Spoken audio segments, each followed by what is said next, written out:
From headstands and handstands to cartwheels and a few dance moves.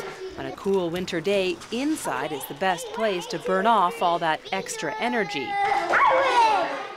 And for those with a little less spring in their step, coloring, games, and folding paper planes is just as exciting.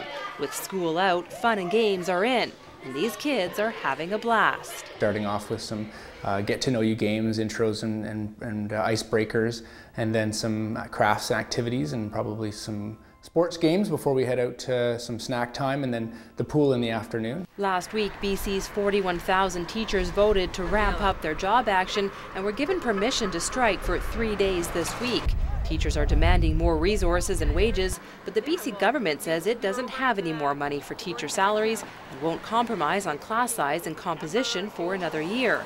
Now parents have been forced to make other plans. Some businesses are opening their doors with kid-friendly programs, and many municipalities are starting their spring break camps early. Parents were concerned and questioning and assuming that we would be able to put something on, and it didn't take us long to confirm that. Basically, it was just a matter of getting all 4 centres together, and actually 3 of the 4 centres are providing in Saanich, and just making sure we had staff before we put the word out. D5. On a typical weekday morning, this room would be generally pretty quiet, but because of the BC teachers' strike, it's buzzing with this kids' day camp.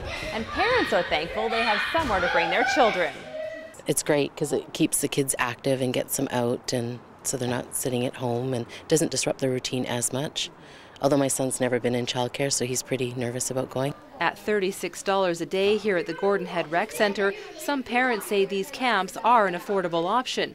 But other parents say while they do support the teachers, it's not just the cost of the program, but missed wages when they're late for work. If they are thinking of the strike, like they have union, right? Like the union should cover some of the costs to help the parents. You know, we are okay to pay, but some family, you know, they have to, if they have low pay job, they have to skip the work and stay home with the children, right? And that will cost the parent will not support the teachers.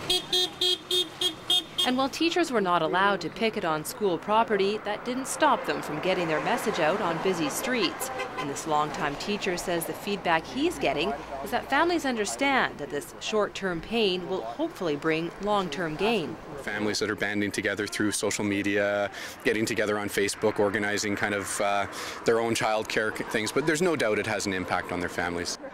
Everybody seems to be able to, take this in their stride and find ways. And from what I hear in the community, people are even getting together and helping each other and, babysitting each other's kids, and it's a sense of community.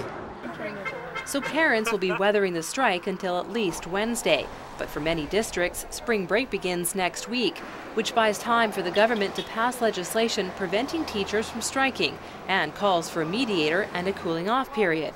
That legislation is expected to pass before the end of the month. In Saanich, I'm Nikki Iwanishin for The Daily.